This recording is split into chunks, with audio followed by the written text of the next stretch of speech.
네, 안녕하세요. 이번 한 주간의 기사, 재밌는 기사, 그래서 부동산 관련 이야기 나눠보도록 하겠습니다. 자, 오늘 갖고 오는 이 기사는요, 바로 뉴시스에서 갖고 왔습니다. 자, 혼돈의 부동산 시장. 자, 제목 재밌죠? 비강남 84제곱 20억 돌파. 그리고 강남 7억 뚝이라고 써져 있습니다. 자, 서울 아파트 시장 간방 확산 속에 신고가 경신이 지속되고 있는데, 자, 이 비강남 84제곱 20억 돌파한 지역이 어딘지 기사 좀 구체적으로 알아보도록 하겠습니다.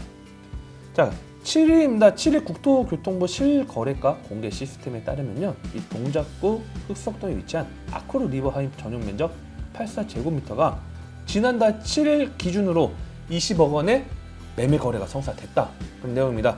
자, 한 달 전만 해도 이 종전 최고가가 19억대였습니다. 19억대였는데 한 달 사이에 1억이 더 높게 올려서 이제 거래가 됐다는 거고, 좀 재밌는 사실 좀 여기 또 나와 있죠.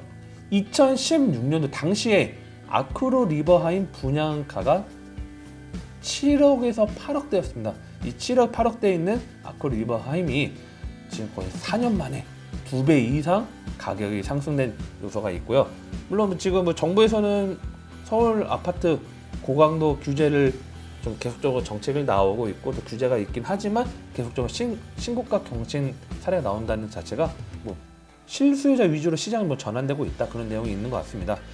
자, 여기 위치 한번 좀 알아보면요. 자, 위치 좋습니다. 확실히 흑석역 9호선이고 한강변을 끼고 있죠. 그래서 이 아크로 리버하임 이 단지 같은 경우고, 물론 20억 거래된 실거래 같은 한강 조망이 좀 잘 나올 겁니다. 그런 요소도 어느 정도 프리미엄으로 좀 작용됐다고 보시면 될 것 같고요.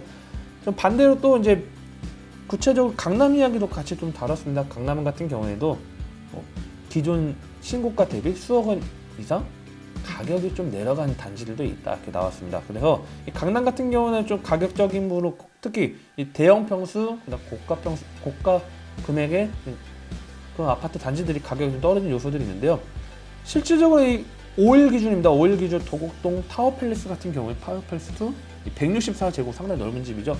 30억 원의 실거래가 갱신되는데 기존의 최고가가 31억 4,500만 원이었다고 합니다. 그래서 1억 원 이상 좀 집주인이 바뀌는 낮은 가격 거래되는 게 있고요.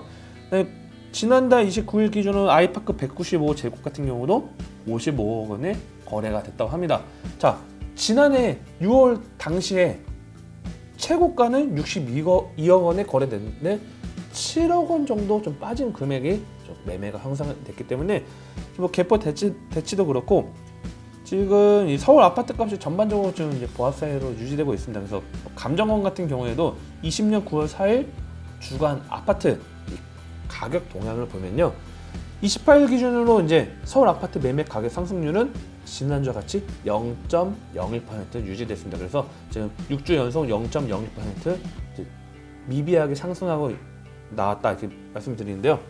좀 저는 이제 좀 개인적으로 좀 정리를 해야 된다 하면요, 지금 정부에서 고강도 규제를 두다 보니까 많은 분들이 좀 불안 심리가 계속 커지는 요소들이 있습니다. 근데 이런 실거래 체크를 좀 해보면요, 뭐 통계를 본다고 하면 인기 단지 또는 뭐 개발 호재나 인프라가 있는 지역들은 좀 계속적으로 가격 상승을 바라보고 있는 요소들이 있고요. 그다음에 좀 가격이 높은 대단지 중에서 고가의 금액이 잡혀있는 강남의 일부 단지 같은 경우는 좀 가격이 상당히 높죠. 대출도 좀 어렵고 그런 단지나 초대형 평수 같은 경우는 좀 가격이 하락하는 요소들이 있습니다. 그렇기 때문에 여러분들이 집을 살 때 또는 여러분들이 집을 팔 때는 이런 여러 가지 요소를 더해서 좀 접근했으면 좋겠습니다. 뭐 단지 뭐 규제가 있기 때문에 또는 대출이 뭐 줄어들기 때문에 집값이 떨어진다, 그렇게 막연하게 보시는 게 아니고 정확한 그런 통계, 인근 개발 호재 그런 것도 체크하시면서 집을 사시고 파시면 큰 도움이 될 것 같습니다.